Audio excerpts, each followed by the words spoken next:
Welcome to Krishna cooking. મારી ચેનલને like કરો, શેર કરો અને સબસ્ક્રાઈબ કરો. આજે આપણે ખાટિયા ઢોકળા બનાવવાના છે. એના માટે 2 વાટકી મેં લોટ લઈ લીધો છે. ઢોકળાનો જે ધરાવેલો છે એ 2 વાટકી છાશ, 2 વાટકીથી થોડી ઉપર 2 ચમચી જેટલી જોઈએ છે અને એ મિક્સ કરી અને સતત એક જ ડાયરેક્શનમાં સતત 10 થી 15 મિનિટ હલાવશું એટલે સરસ આપનું ખીરું તૈયાર થઈ જશે અને આથાની પણ આવી જશે. ઘણાને એવું હોય છે કે ઠંડીમાં આથો નથી આવતો, પણ આ રીતે તમે 10 મિનિટ હલાવી અને જ્યાં ગરમી મળતી હોય એટલે મતલબ હવાની અવરજવર ઓછી હોય અહીંયા તમે ડીશ ઢાંકી અને ઉપરથી કપડું, ટુવાલ, નેપકીન એવું કંઈ ઢાંકી અને રાખી દેશો 3 થી 4 કલાક એટલે સરસ આથો આવી જશે. જેને તડકો આવે છે એને તો કોઈ પ્રોબ્લેમ નથી, પણ ન આવતું એને એ રીતે એવી જગ્યાએ ઢાંકીને રાખી દેશો તો પણ આવી જશે. 4 કલાક પછી આપણે આ આથો આવી ગયો છે અને ઢોકળાની તૈયારી કરવા માટે આપણે પાણી ઢોકળિયામાં મૂકી દીધું છે. બીજી બાજુ આપણે આદું, મરચું, લીલી હળદર અને ખાંડી પછી આપણે ઢોકળાનું જે આપણે ખીરું પલાળેલું છે એમાં કાચું પણ નાખો. મેં વઘારીને નાખ્યું છે. એક વઘારીમાં 2 ચમચી જેટલું તેલ લીધું છે અને એમાં રાઈ અને હિંગ નાખી અને વઘાર કરી અને પછી ખીરામાં નાખી દીધું છે અને મિક્સ કરી લીધું. મિક્સ કરી લીધા પછી થોડીક ઉપરથી થોડીક હળદર નાખેલી છે, થોડીક ઓછી લાગતી હતી તો, અને મરચું તીખાસમાં નાખ્યું છે. તો લાલ મરચું પાવડર ન નાખું તો પણ ચાલે, બાળકોને ખાવું હોય તો એટલું બરાબર છે. પછી મિક્સ કરી અને આપણે વાટકી અને ડીશમાં બધામાં ભરીને ગરમ થયેલું જે ઢોકળિયું આપણું છે અત્યારે આપણે મૂકી જ દીધું છે ગરમ કરવા પાણીમાં, એટલે આપણું આ બધું તૈયાર થઈ જાય પછી આપણે એને મૂકી દઈશું. તમે આવી રીતે વઘાર કરી અને ઢોકળા બનાવો છો કે નહીં? આદુ લસણ વાળી ચટણી નાખીને બનાવો છો? કેવી રીતે બનાવો છો તે મને કમેન્ટ કરજો. હું આ રીતે બનાવું છું.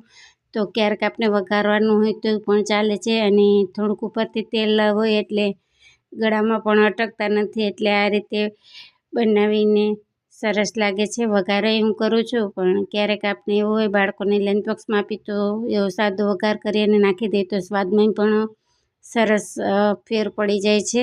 સાદા પણ નથી લાગતા અને ગળે પણ અટકતા નથી અને સરસ સેવા થાય છે પોચા. તો પછી આ બધું આપણે અંદર મૂકી દઈશું. જે ઢોકળિયું ગરમ કરેલું છે એમાં આ રીતને ટેપ કરી લેશું. બધી ડીશ અને વાટકીયું ટેપ કરી અને જે આપણે ઢોકળિયું ગરમ કરવા મૂકી દીધું હતું એને ખોલી લેશું. ખોલી અને થોડી વાર પછી આપણે એમાં બધી મૂકી દઈશું. વાટકી અને ડીશો મૂકી દીધા પછી આપણે એને 15 થી 20 મિનિટ જેવું રહેવા દઈશું. પછી વચ્ચે એકવાર ચેક કરી લેશું.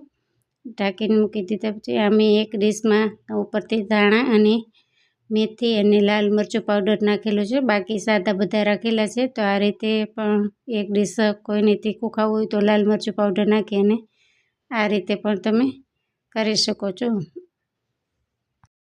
ઢાંકી દીધા પછી આપણે 15 થી 20 મિનિટ માટે આપણે એને રહેવા દઈશું અને વચ્ચે એકાદી વાર ચેક કરી લેશું. 20 મિનિટ ફૂલ આંચ ઉપર રાખશું એટલે થઈ જ જાય છે. ન થાય તો વળી પાછું બંધ કરી અને રાખી દેવાનું. મારે આ થઈ ગયા છે, ચેક કરી લીધું છે, સરસ બધા થઈ ગયા છે. જુઓ, એકદમ સરસ પોચા અને ટેસ્ટી એવા આપણે ઢોકળા ગરમા ગરમ તૈયાર છે. લાઈવ ઢોકળા પણ કહેવાય અને ખાટા ઢોકળા પણ કહેવાય. તમે શું કહો છો એ કહેજો મને કમેન્ટમાં. આ રીતે આપણે બધું વાટકીઓ અને ડીશો કાઢી અને ઠંડુ થવા દઈશું. ઢોકળા ઠંડા થાય ને એને એક બાજુ મૂકી દઈશું અને બીજી બાજુ આપણે ઢોકળા જે વઘારવાના છે એના માટે તેલ ગરમ કરવા પર મૂકી દઈશું. જોઈ શકો છો તમે એકદમ સરસ એવા પોચા રૂ જેવા થયા છે. આમાં જાજુ કંઈ સોડા મેં નાખેલું નથી. જે સાજીના ફૂલના આવે છે એ નાખેલું છે, ચપટી એક એટલો એ મિક્સ કરી અને આપણે મૂકી દીધા હતા. અને આ રીતે આપણા બધા ઢોકળા ગરમ છે એ ઠંડા થઈ જાય તે પછી આપણે તેલ એક કઢાઈમાં મૂકી દઈશું. તેલ ગરમ થઈ જાય પછી આપણે એનામાં વઘાર કરી લેશું. ઢોકળામાં વઘારમાં થોડુંક રાઈનું પ્રમાણ વધારે હોય છે, તો આમાં થોડીક રાઈ આપણે વધારે નાખશું. રાઈ ફૂટી જાય પછી આપણે સફેદ તલ છે એ નાખશું. સફેદ ન હોય તો કારા પણ ચાલે. અને બધો સૂકો મસાલો નાખી દીધો છે, મીઠું લીમડા અને મરચું થોડુંક આ રીતે સર્કલમાં કાપેલું હતું એ નાખી અને મિક્સ કરી લેશું. પછી એમાં થોડી હિંગ અને મીઠું થોડુંક ઓછું લાગતું હતું તો નાખવું હોય તો નખાય, ઓછું હોય તો નકર હાલે. આ રીતે બધું નાખી અને આપણે થોડી વાર સાતળી લેશું. પછી આપણે એમાં થોડી ખાંડ નાખશું. ખાંડને પણ આપણે આ રીતે મિક્સ કરી અને અડધો ગ્લાસ જેટલું પાણી નાખ્યું છે. તમારે ઢોકળા વધારે ઓછા હોય તો એ પ્રમાણે પાણી પણ ઓછું વધારે કરી શકો છો. મારે આટલા હતા એટલે મેં અડધો ગ્લાસ જેટલું પાણી નાખ્યું છે. પાણી સતત એને ઉકળવા દેવાનું છે. ઉકળી જાય પછી આપણે જે ઢોકળા છે આમાં પણ મેં થોડી હળદર નાખી છે. થોડીક ઓછી લાગે તો નાખવાની, નકર હાલે. હળદર તો સ્વાદમાં કંઈ ખબર નથી પડતી, આમાં નાખી દઈએ છીએ એટલે સરસ થઈ જાય છે. તો આ રીતે આપણે પાણીને પણ ઉકાળી લેશું. ખાંડ ઓગળી જાય અને મસાલાનો બધો સ્વાદ એમાં બેસી જાય. પછી આપણે જે ઠંડા કરેલા ઢોકળા છે એમાં એડ કરી દઈશું.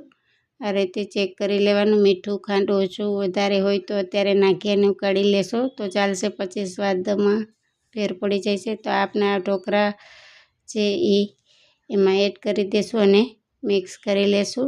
અને પાણી બધું જો એકસૂપ કરી ગયું છે બધું ઢોકળા.